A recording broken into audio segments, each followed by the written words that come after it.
Hello, you're listening to The Humans We Are with Carola, episode number 46.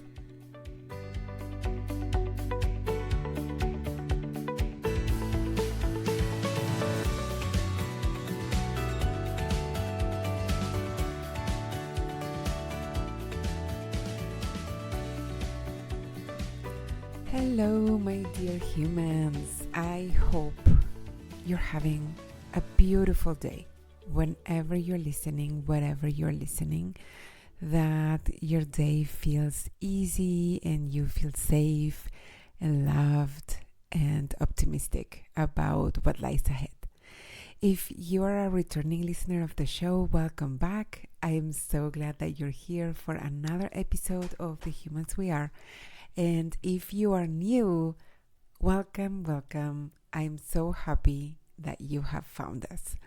My hope is that as you listen to this show, you will find a more loving and accepting way of relating to yourself, to your body, your future, your decisions, past and future, and the way that you have been in the world, that you find a kind way to look at yourself. And if you need support with that, I am available, of course, for free through this podcast. And if you want more support, I offer that mainly through one-on-one coaching. So if you have a desire to understand yourself better, to stop being your own harshest critic, and you want to start really making decisions in your life from unconditional love and having your own back and not from fear or scarcity, I can totally help. As of now, we are in June 2024. I do have spots open.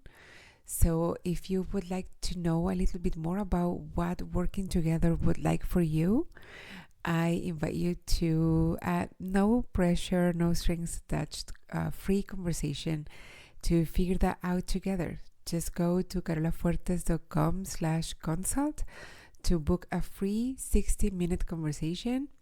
And if it makes sense to keep working together, we'll take it from there. Okay? Today's topic, I have talked about this before. It's not the first time that I approach this subject, but this time I think it's going to be a little bit different. And I love when people that I follow speak about the same things, but from different angles, because when there's just one angle, there's one way that they say the thing that they have been saying for so long, but it just hits different. It just lands in a powerful way. So that's kind of what's motivating this episode today. First, I have to share this. I discovered a young musician, and his name is Ren. Maybe you know him, and I am the one who has been living under a rock because he's not new, but I had never come across his stuff before. So he's new to me, okay? And the first song of his that I heard over this past weekend, and I've been listening it almost on repeat since like Sunday, is called Hi Ren, like hello, hi, and Ren is spelled R-E-N. And I highly recommend you go listen to it on his channel so we can support him. Ideally, if you go to YouTube so that you can watch the video that goes with it, it's so powerful. And I don't want to spoil it for you, but watching that video and listening to that song made it so clear to me and reminded me of how powerful and important it is to be aware of and clearly see all the parts inside of us. There's a type of therapy called internal family systems, or IFS, and I've studied it, but I am not an expert or certified to apply it yet. But you may have heard it, and they work with all these different parts that we all have. But even if you haven't come across that specific type of therapy, There are many approaches to self-exploration that identify different components of the self, from the ego, the superego, and the id that was developed by Sigmund Freud, to the inner child introduced by Jung, and other concepts like the inner critic, the inner wisdom. All these different parts or components of a person, internal components or internal parts or personalities. Sometimes it feels like each one has their own personality. They have been identified and used in many different practices, cultures, and traditions. In my own personal journey, as well as in my coaching practice, using this notion that all of us are a group of different parts has been immensely helpful for myself and for my clients. Many of us, and maybe even most people, I don't know, because of course I haven't talked to every person in the world, but we identify ourselves with a certain voice or a certain part inside of us. And often, or at least that's the case with the people that come to work with me, the particular voice that we tend to identify with is not the most helpful, right? It's not the most supportive voice within.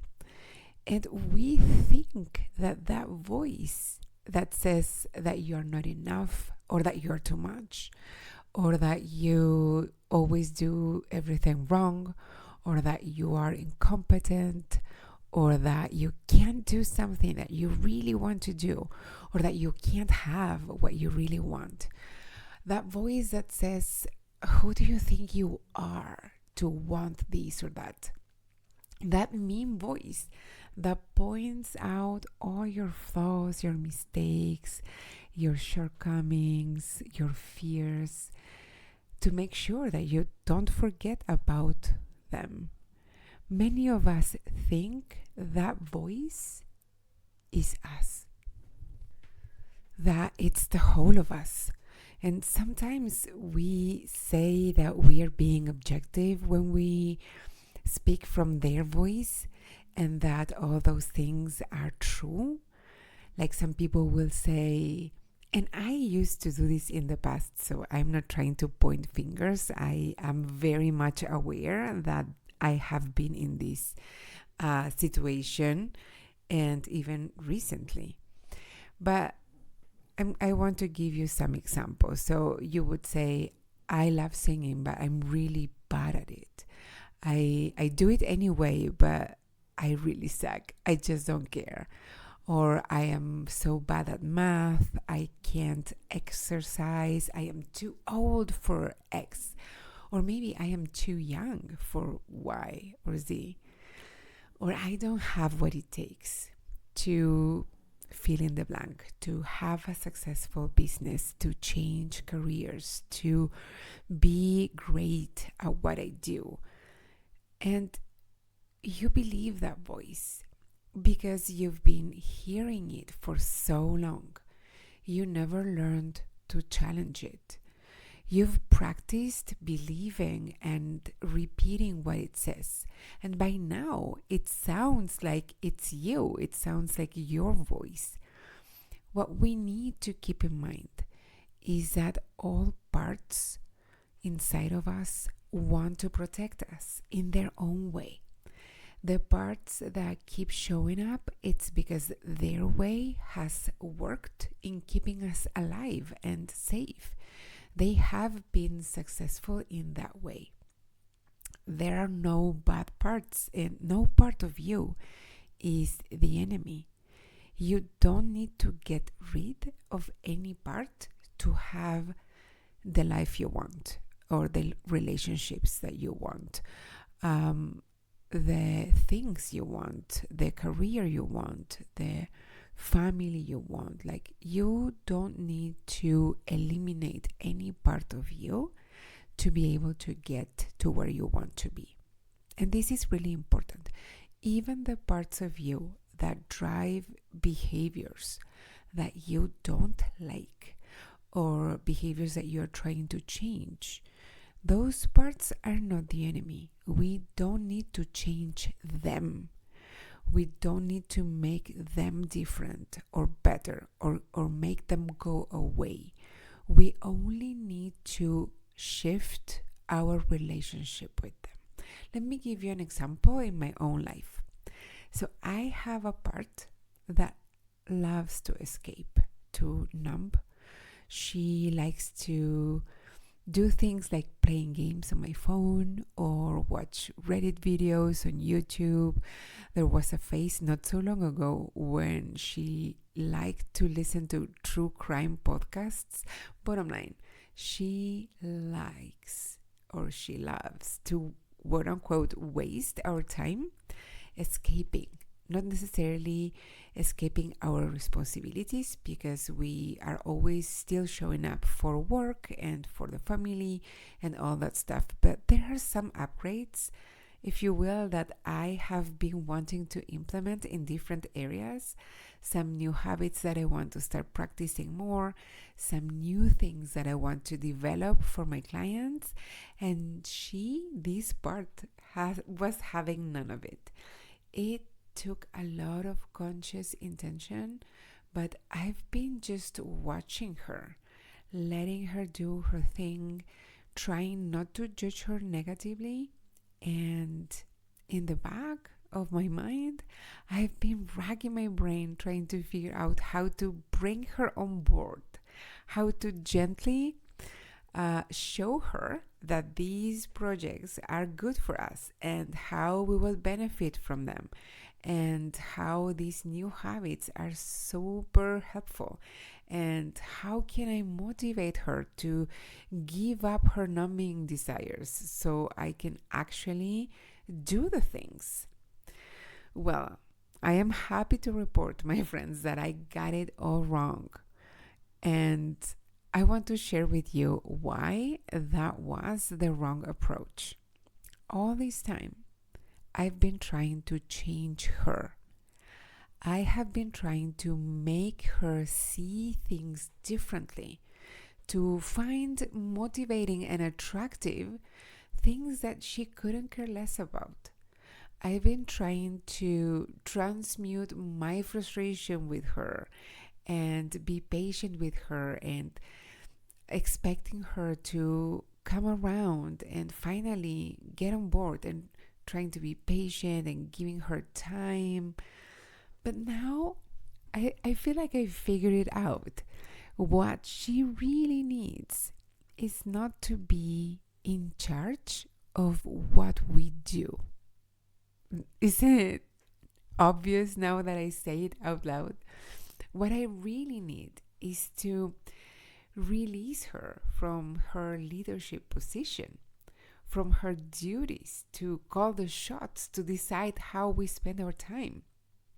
When I take a moment to get quiet and connect with her internally, she feels really young, like a younger version of me. She doesn't want to be the adult in the room. That's why she just disconnects. She doesn't want all the responsibility and all my patience and all the time in the world that I could give her to quote unquote come around. It was never going to make any difference. I love her. She's a part of me that wants to relax and knows how to disconnect me from perceived external expectations and pressure. She wants nothing to do with that. And that's very helpful for me in certain contexts. So I don't want to get rid of her. She just doesn't want to, and she doesn't need to be in charge of developing my new habits or creating new content and tools for my clients. She is not the person for that job. What she needs and what I need is for me to connect with a different part inside of me, a part that enjoys being productive, that has all the ideas, that feels excited about creating something new. And I know that part of me exists. I just haven't tapped into her lately. We don't need to get rid of the parts that we have traditionally thought of having like negative traits, like lazy parts, or like the part that is always scared to do new things, or the part that doesn't want to put herself out there. We don't need to get rid of those parts. We just need to make sure that we are taking care of them, and at the same time we need to make sure that you are tapping into the right parts for each job, for each moment. As you practice connecting with these other parts more and more, you will notice more and more of them. The parts that have been ignored for long, they will be excited to be acknowledged for a change. And some will be hesitant to trust you if they have been neglected for long, but it's a process. You need to be patient. And you will be able to notice a part of you that feels like pure love and certainty. And that's what some people call your higher self. I like to call her my inner wisdom. And we all need to connect with her more and more, because that part, she knows exactly what you need, what your strengths are. She sees you for the amazing, capable human that you are. And she is a much more reliable witness of you than the parts that are scared or too young or too immature to be expected to do a type of job that doesn't suit them, really. But this episode is about seeing the good in all your parts. It's about remembering that as a human being, we are all made of shadow and light, and none of it is bad. Dick Schwartz, the man who developed the IFS framework, wrote a book called No Bad Parts. If you are interested in learning more about that modality, I highly recommend starting with that book. And if you want to dip your toes and start differentiating yourself from some parts that may have hijacked the leadership role in your life for a long time, I suggest booking a free consult, going to carolafuertes.com/consult. And if you feel like some part of you has not yet allowed you to change a habit that you really want to change, or constantly justifies putting off something you need to do to bring an area of your life to the next level, or maybe she justifies not changing something that you know you want to change, just come to that session. I'll help you figure out how to create safety so that all your parts collaborate and the change you make is then sustainable because all your parts are on board. Okay? If you're not ready yet to jump on that call, but you want to support the show, rating and reviews are always the best bet. And if you have any comments, suggestions, questions, or any topic that you would like me to cover, or feedback of any kind that you want to get to me, you can email me at carolafuertes.com, or you can find me on Instagram where I am at fuertescarola, and you can DM me there. Okay, I will be back soon. In the meantime, get curious and get to know your parts. That's all for now, my friends. Bye-bye.